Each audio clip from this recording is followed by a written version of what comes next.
Meet Reed Lance Rosenthal, rancher, #1 best-selling award-winning author, and unabashedly, unapologetically on the right side of the outstanding issues of our generation. But don't try to fence him in. Sometimes his positions will surprise you, because Reed is definitely his own man, with his own opinions. You might love him, you might hate him, but you won't be able to stop listening. Step over to the right side with Reed. Howdy, listeners and viewers, coast to coast, the Gulf to the 51st state, and around the globe. Reed Lance Rosenthal on the Right Side Radio and the Cowboys Take on all your video channels everywhere. Remember, if you are a video person and you're watching me flap my gums, if you like it, hit like, hit subscribe, pass these links on to others that you think might get some benefit from the knowledge and the history that I try to share with you, and my opinions and forecasts. And ring that little bell there on the screen. That'll tell you when these shows come out. Because I don't really have a set schedule. I shoot for 2 a week, and sometimes it happens, and sometimes it doesn't. And sometimes I wait, as I did with this particular show, to see what was happening in the world, because we had the Fed symposium at Jackson Hole, and we had Powell speak yesterday, and the markets, of course, went into their shall we say unwarranted tizzy. How's that? A tizzy up, unwarranted, as we shall discuss today. So I'm going to bring you today a little rat-a-tat-tat of updated news, international, economic, and shall we say court. There's been some really interesting court decisions over the last week at various levels, appeals and the Supreme Court, which will likely shape things going into the future. And there's some big cases being decided right now. But the meat of the matter, the meat of the show, the marrow of the show bone, is going to be a continuing report to you on the real estate markets, the residential real estate markets in the United States. Next week, this next show, whenever that is, next week, is going to be the history of real estate recessions, real estate crashes and downturns in the United States, going all the way back to the Great Depression. I think you'll find it very interesting. I think you'll find a fair amount of parallels to the current situation in some of the history I'm going to be bringing you. Remember, history is the touchstone of the past, and the touchstone of the past, folks, is the guidepost to the future. All right, let's start off with some quotes, not founders' quotes.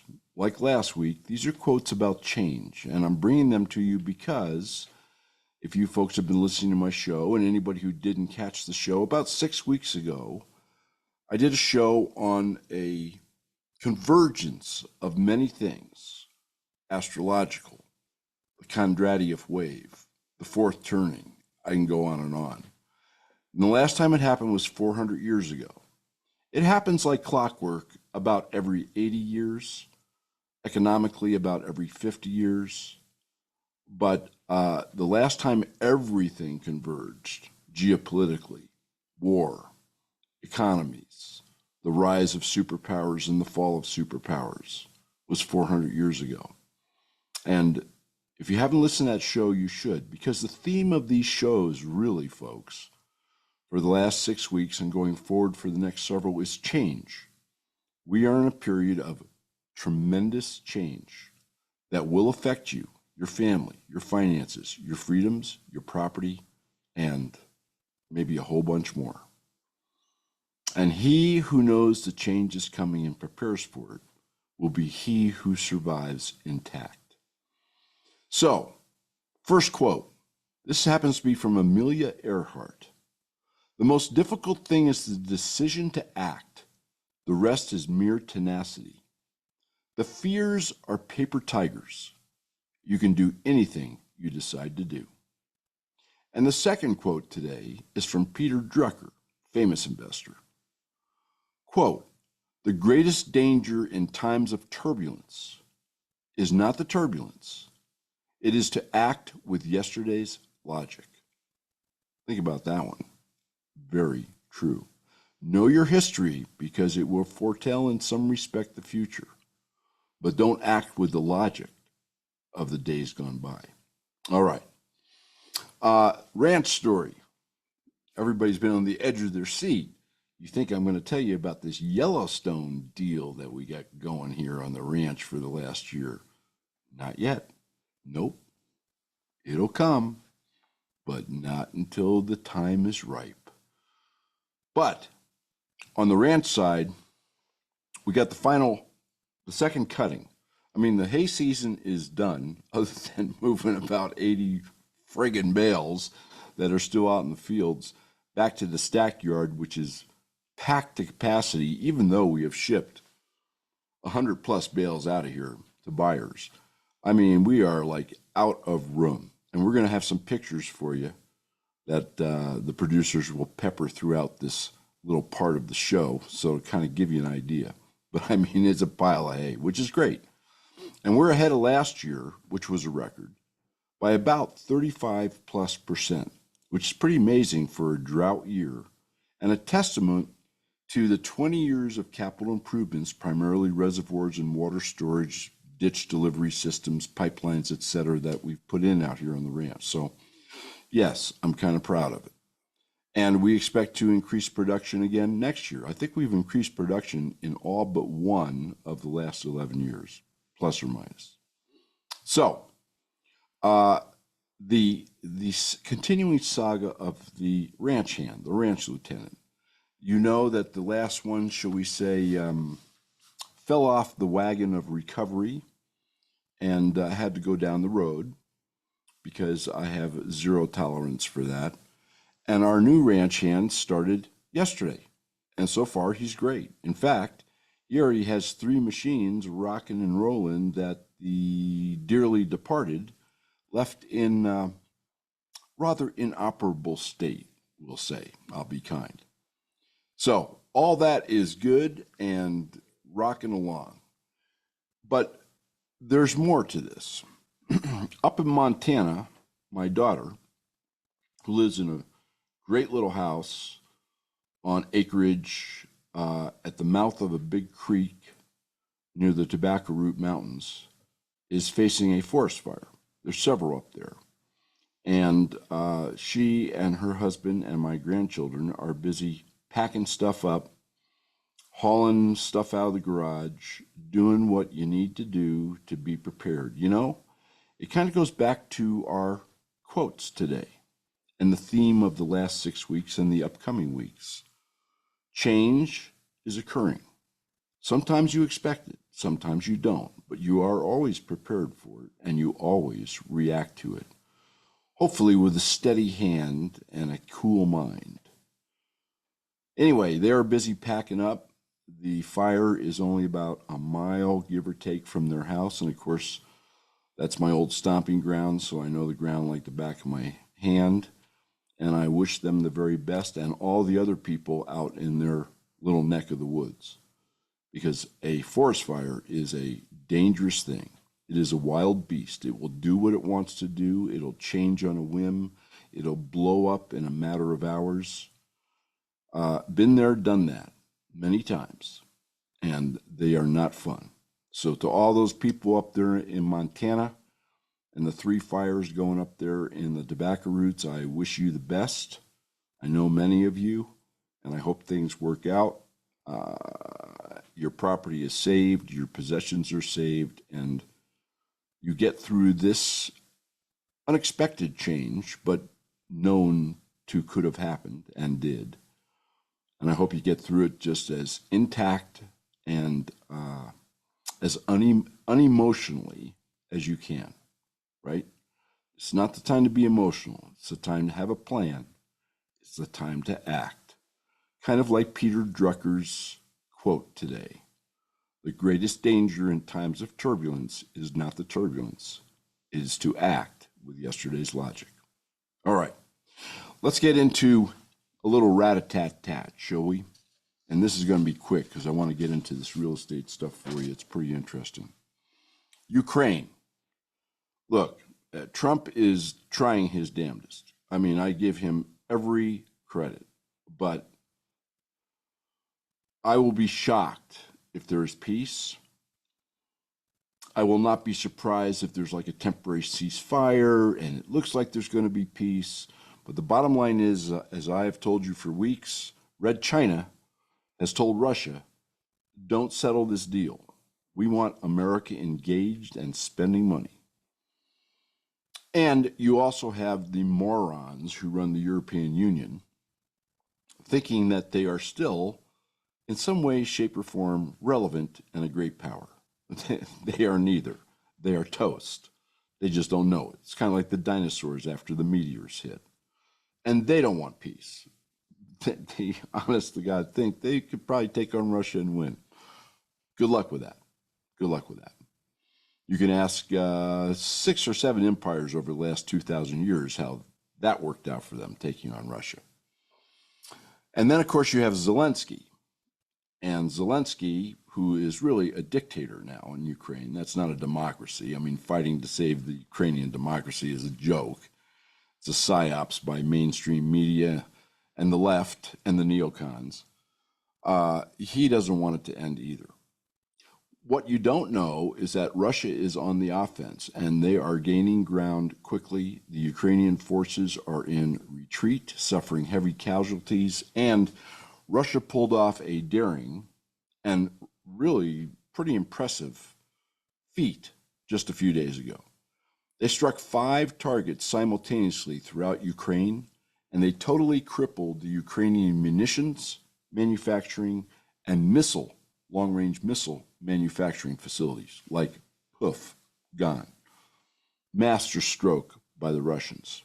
I'm not condoning it. It is what it is. So that war, folks, despite Trump's efforts, unless there's a miracle, is going to continue, just as China wants it to, by the way. China has announced that they are ramping up their nuclear weapons production. I'm sure some of that is bluster and some of it is psyops, but I'm sure that there is a kernel of truth somewhere in the Chinese dialogue. And they are busy whipping up and fomenting all sorts of strife in the South China Sea while we are engaged elsewhere. Israel has ramped up the Gaza attack and has ramped up their actions in Lebanon. So that is not cooling down either. And of course, we have Iran lurking out there in the background.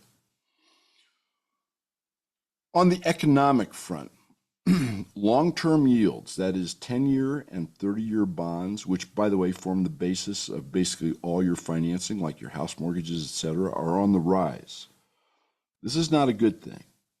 And Jerome Powell yesterday indicated a more dovish stance than his usual hawk physique, if you will. And he said that rates need to come down, and he's concerned about unemployment, as he should be after those last 2 unemployment reports that I told you about in the last show. Unbelievable. 14,000 new jobs and 17,000 new jobs in May and June in the United States of America, and 40,000 negative in Canada. Yeah, not good. The result was long-term yields went up. Kind of like what happened last time he cut rates last September to try and help his buddy Biden get elected. Watch the long-term yields, folks. That will tell you which way things are going to go. And there's a little work I'm doing on a show, at least part of a show, that I'm going to talk to you about how long-term bond yields affect other assets and affect economy and affect investment, because it's pretty interesting. They're more than the canary in the coal mine. They are the coal mine. Core manufacturing. Now, in the midst of all this bad news, core manufacturing in the last month, if you can believe the government stats, actually increased to 53.2. Remember, anything over 50 on these indexes is growth. Anything under 50 is contraction. It was projected to come in at 47.6. That's a huge differential. And that, is a little glimmer of light, because it also means employment and it means more revenues to the United States. We'll see how all this stuff plays out. In the meantime, 58,000 contracts for houses, that is, buyers signed contracts to buy houses in the United States of America last month, were canceled by the buyers. This is the highest rate for almost a decade. 15.7% of all real estate contracts entered into last month, July, were canceled by the buyers prior to closing. That is phenomenal, okay?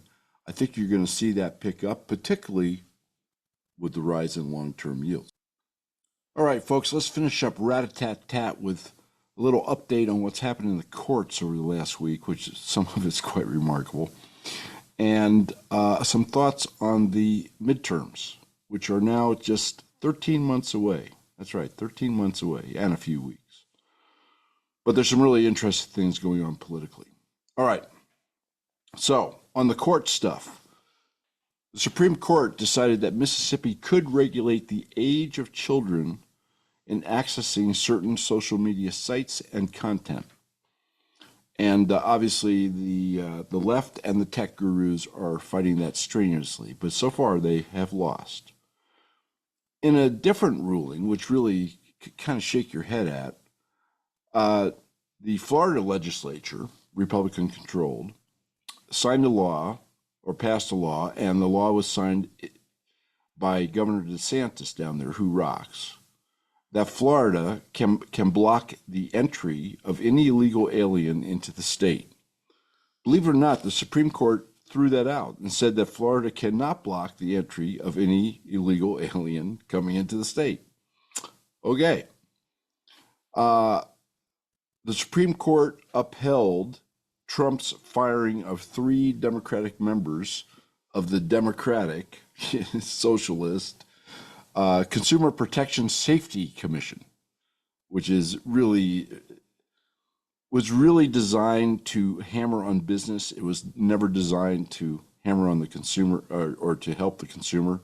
I mean, the typical, sleight of hand and nomenclature games by the Democrats, all psyops. So that's really good. That gives him kind of far-reaching authority to fire executives, and which he's been doing left and right in the federal government, and that's good because they are all Obama plants. And remember that Letitia James, quite a piece of work, Letitia James sued Trump on behalf of New York. She's the Attorney General of New York, and she obtained, because of a New York jury, a $500 billion verdict. This is one of those friggin' judges. I think his name was Erdogan, I mean, his daughter raises millions for the Democrats. He's contributed tens of thousands to whatever, you get the picture. Well, the Supreme Court the appeals court, threw out the entirety of that $500 million judgment. Trump's judgment, now that the dust is settled, zero. Too bad, Letitia. And in more bad news for Letitia, it seems that the Justice Department is now investigating her. She tried to stop it. The court refused to stop the investigation for mortgage and other fraud. Oh, how the worm does turn, how the worm does turn. And the Supreme Court approved Trump firing 1,400 employees at the Department of Education, which he's trying to wind down, which also has far-reaching ramifications for what he wants to do in terms of trimming the entire federal workforce. This was just kind of the bow of the ship, if you will, the point of the spear. So a number of interesting cases, kind of, courts leaning left, right, whatever. Okay. And of course, there's been several rulings in the last week by Obama-appointed district court judges who are ignoring the Supreme Court order of 2 months ago and basically, trying to screw with Trump whenever they can and screw with his agenda, which screws with the American economy, which screws with you and I. But I don't think they care much, folks. In fact, I think they kind of delight in it. All right, next up, elections. That's right, 13 months out. So California is playing games trying to eliminate Republican congressional seats. Texas is playing games trying to eliminate Democratic seats and increase Republican seats.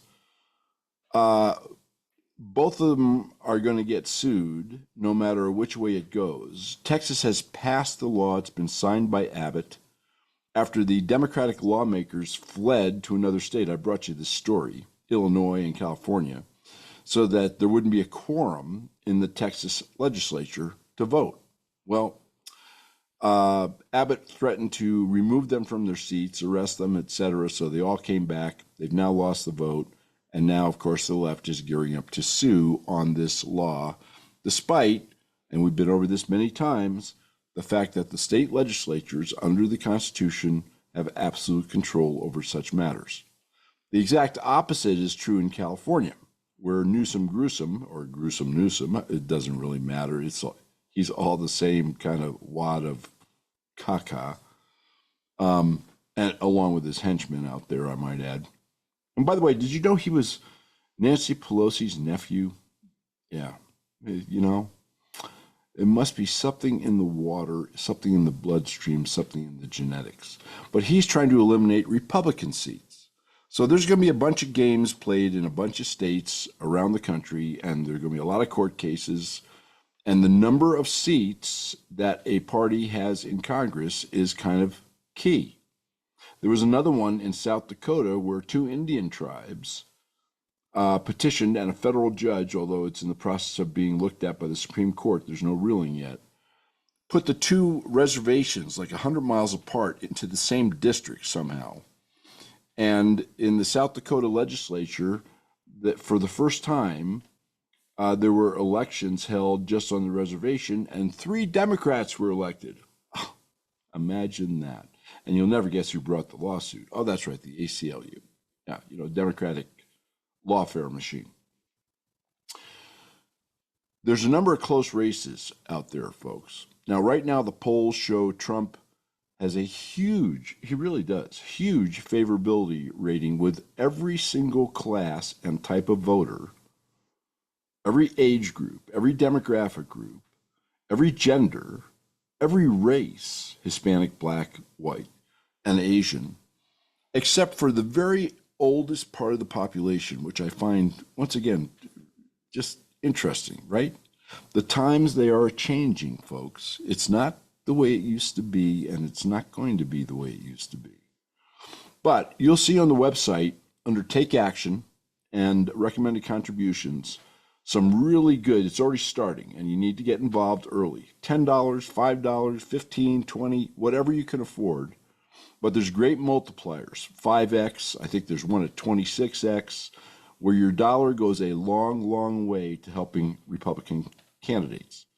And bear in mind that if the economy does turn down between now and the election, all that goodwill that Trump has, primarily with the meetings with Putin and all that kind of stuff, is going to evaporate pretty quick when people don't have the money to buy gas.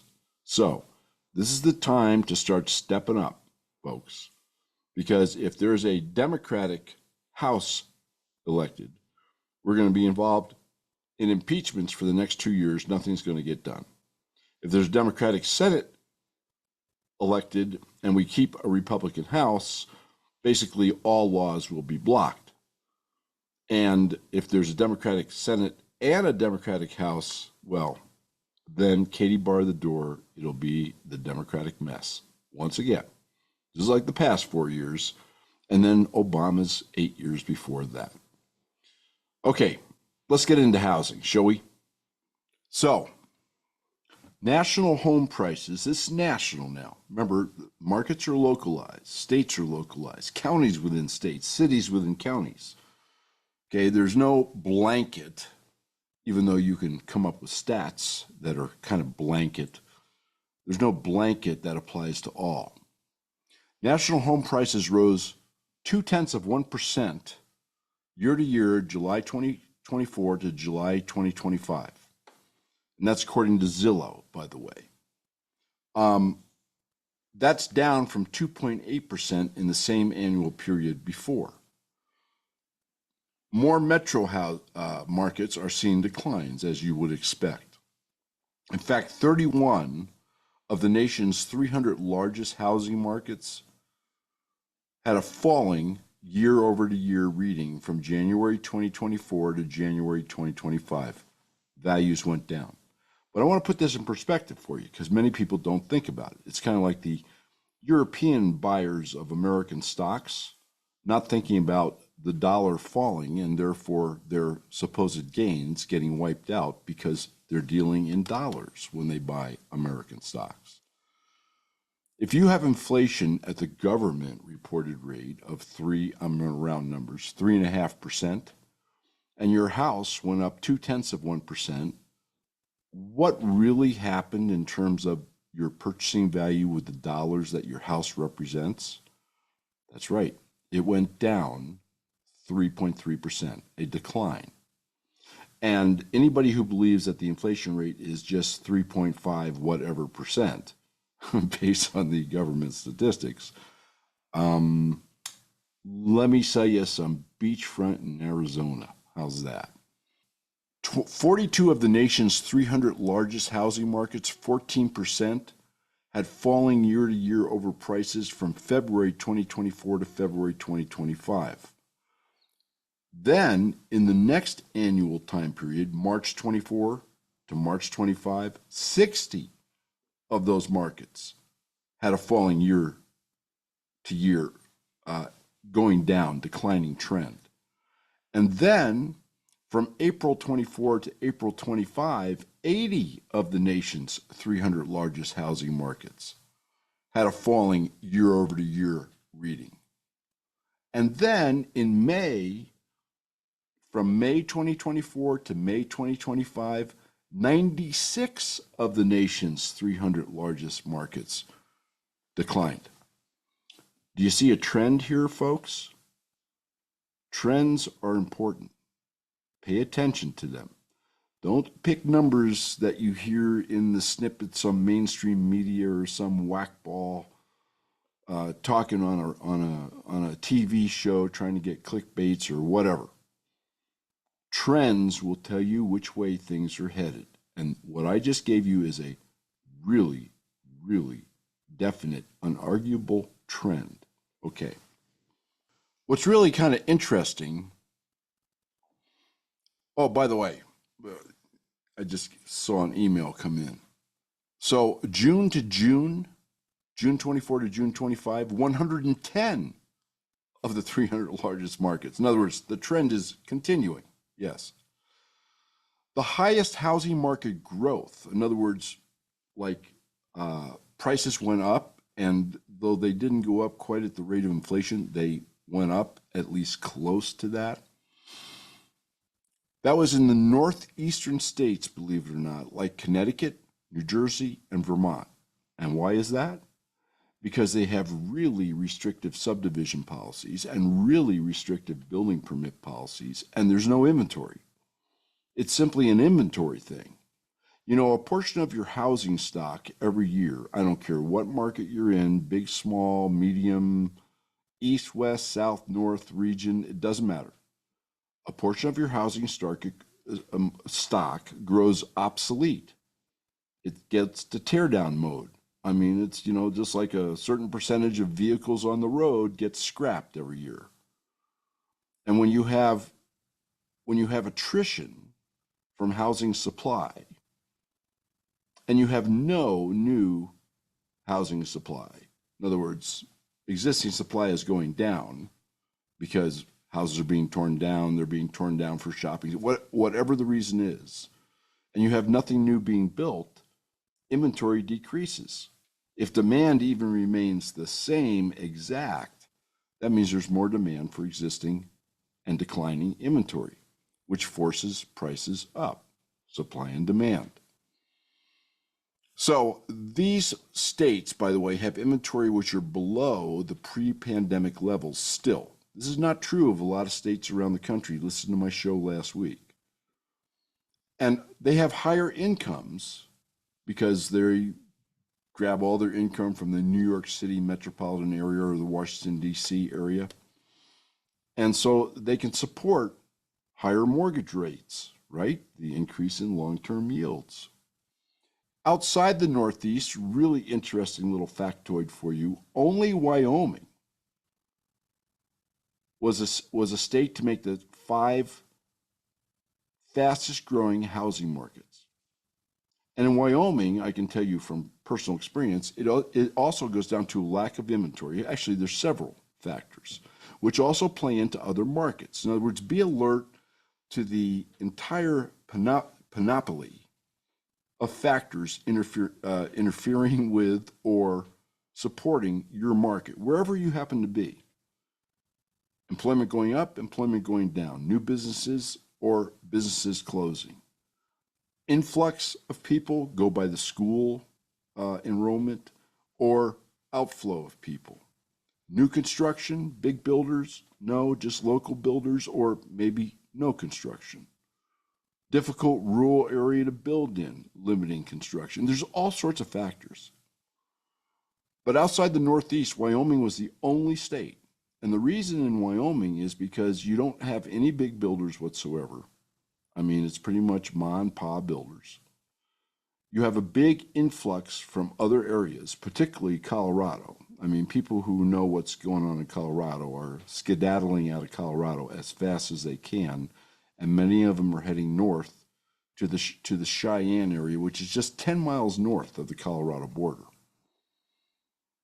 There are pockets in Wyoming, even, and this goes back to the localized nature of real estate, where prices are falling despite the overall 8.3%, right? Far above inflation, or at least, should we say, above inflation if you go by the real stats, which are 7 to 8% right now. But nonetheless, it's not a loss. So an 8.3% increase in Wyoming prices across the board. However, even in Wyoming, like anywhere, any state, there are pockets that are going down, particularly, by the way, the wealthier areas. Cody, Wyoming, Jackson Hole, Wyoming, where, you know, a house can be, I mean, your typical house can be $2 million, where it would be $350,000 to $450,000 in Cheyenne, where it would be $300,000 in one of the smaller burgs around the state. So once again, back to what I said at the very beginning, you can't blanket a region. You can't blanket a state. You can't even blanket a big metropolitan area that has its own segments, zip codes, etc. Okay? Things are very localized. So, 105, this is actually a slight improvement, of the nation's 300 largest housing markets. Remember our little trend line here? It slowed down just a bit. Only 105 rather than 110 had a falling year-over-year reading from July 24 to July 25. And that is because, folks, the peak sales season for residential housing, and most people know this innately, is roughly from May through July, when the kids are out of school and before school starts. So you had a seasonal fluctuation which drove that trend slightly lower, just a little dip in that, should we say, materially adverse upward incline. One of the things I want to bring to your attention too is that there is a changing taste in the market. Think about this if you're buying a home. Think about this if you're selling a home. Think about this if you're going to build a home. The overall trends, once again, there's exceptions to every rule. There's always the rich guy out there who wants to go build his McMansion, oversized, 7, 9, 10,000 square feet, 50 bedrooms. That's always going to happen. It's an anomaly. It is not the norm. I'm talking about the norm. What's much more popular than multi-level homes now are single-level homes, because you have an aging demographic that doesn't like steps. Smaller homes are much more popular. Look at the rising popularity of mini homes, right? Tiny homes.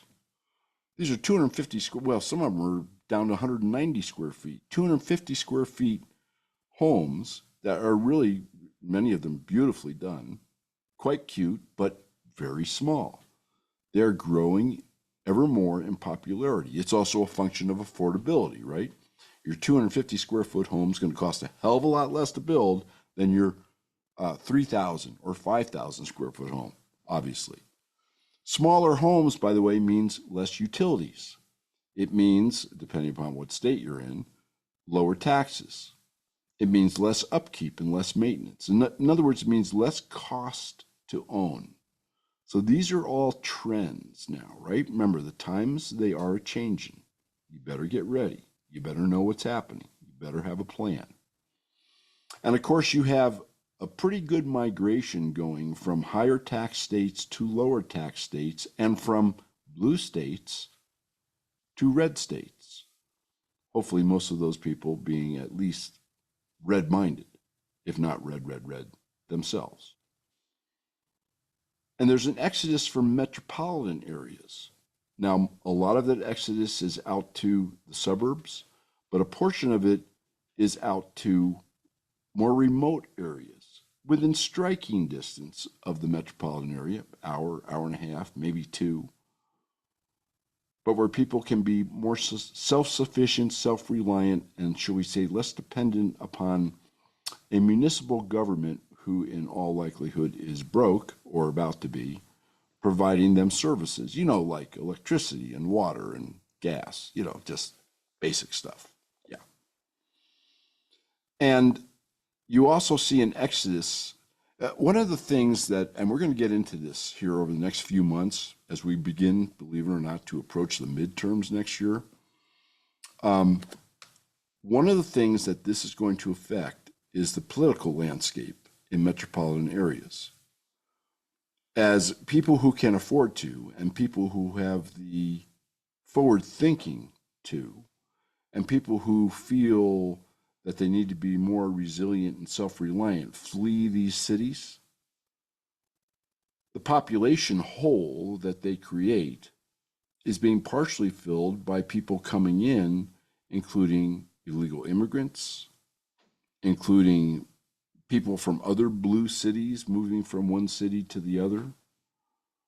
And this is changing the political stripes. This is why you have, like in New York, which has lost population in droves and is going to be losing more, you have really no population decline. You just have a change in population demographics and political thinking. And that is why this self-admitted communist is leading in the mayoral race back there, which we've talked about in previous shows. There's a reason for all this. It's all tied in. It's all intertwined. All right, I plan to bring you, I'm going to be doing some book signings over the next few weeks. Going to be at the Blackfoot, Southeast Idaho State Fair. Looking forward to seeing all my friends there. We got a great new setup over there. Definitely come by and see us. And then we're going to be at Clay County, Iowa. All our friends up there signing books, and I'm sure getting wailed on because book 5 is not out. Thank you, Yellowstone Situation on the Ranch. And I'll be bringing you at least 2 shows, maybe 3, while I'm on the road here over the next 2 weeks. And our new ranch lieutenant will be watching over the place. I have a lot of faith in him so far, just after a day or 2. And we will be, shall we say, off to the book racetracks. But the world, folks, is going to continue to evolve. It's going to continue to change. And I am here to tell you about it and keep you acquainted and hopefully keep you thinking. This is Reed Lance Rosenthal on the Right Side Radio and the Cowboys Take. You keep the wind at your back. We'll talk to you soon.